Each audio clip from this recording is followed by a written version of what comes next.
Good morning, everybody. We're going to start the autumn updating process. This is going to be one of the major benefits, the major spin-offs of the new front office Fusion. Up until now, all that's happened is your front office has told you that that updates are available. Would you like to see what they're all about? We are actually going to transition now to a point where it will tell you that there are updates available, and when you press yes, it will actually install the updates for you. Okay, this is probably, hopefully, the last time I'll actually ask you to do anything vaguely manual in this regard. Okay, the rest of it will be automated from here on in. The first bit to get this thing in place is to go to your Dropbox folder, as you're seeing I'm doing here, into front office, go to live support, because live support is ultimately what the auto updates are going to be. There's a file called FrontOFFICE.mdb. Right click on that file, copy it, close your Dropbox folder, go into your C iSoft folder, right click and paste. You'll paste the FrontOFFICE into there and you'll see that I have in fact got it there. Right, now I'm going to use this one here simply because it's exactly the same thing as yours. I use the F drive as my main drive, so therefore I've got one that's slightly different. When you double click, I don't want you to make an icon on your desktop for this updater. Everything will happen automatically. You don't actually need to see the thing straight off. The only time you should only do this once a year, in fact, this bit here, double click on the updater. You will see that screen in front of you. You'll see that it needs to know the path to your data for obvious reasons. Normally, I've made this into a browser. When I click this button, data path, it will only bring up a browser if it cannot find your front 2012 in your iSoft folder. If it cannot find the links to your table, it will bring up a browser. 99.999% of the time it will find the path to your data, so when I click it, it will immediately put in the path to your data, and that is all that you need to do at this point. Okay, then the next step, and again I'm going to try and go a bit slowly here so that everyone can take it in. The next step I'm going to do is check for updates, and once I've done that, I'll tell you if it's worked what you should see. So I'm going to click on check for updates. You'll see that it's looking for any possible updates.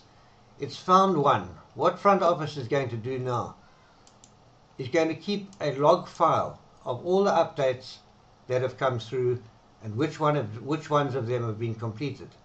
That way, when you run your updates, the program will always know to go to look for anything that hasn't been updated yet and start there and do the updates in a logical order. So it has found one up to date today. Before I carry on, I'm just going to minimize this. If it has worked properly, you should have a folder now in your iSoft folder called Update Log 2012. If I double click it, I'll see that it's got a couple of files in it. It should have created that folder. Okay, I'm going to bring this back up again.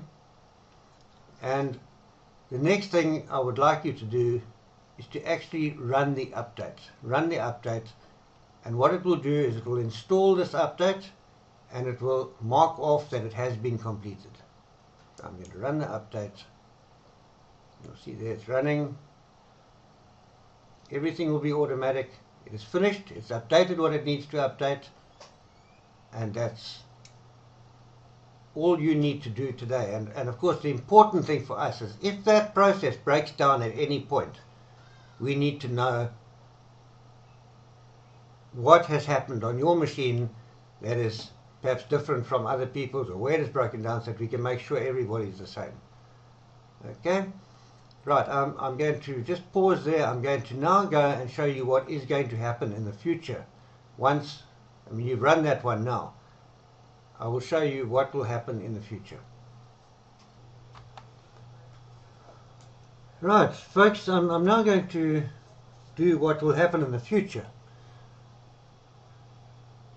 When I log into Front Office now, I'm going to get that message, which doesn't say, do you want to view the update now? It simply says, do you want to run the update now? Which you can say no, you can run it later, it's not a problem. You can leave it a couple of days and run it then, it's also not a problem. It will keep a track of every update that has been done or not done, and it will sort itself out automatically.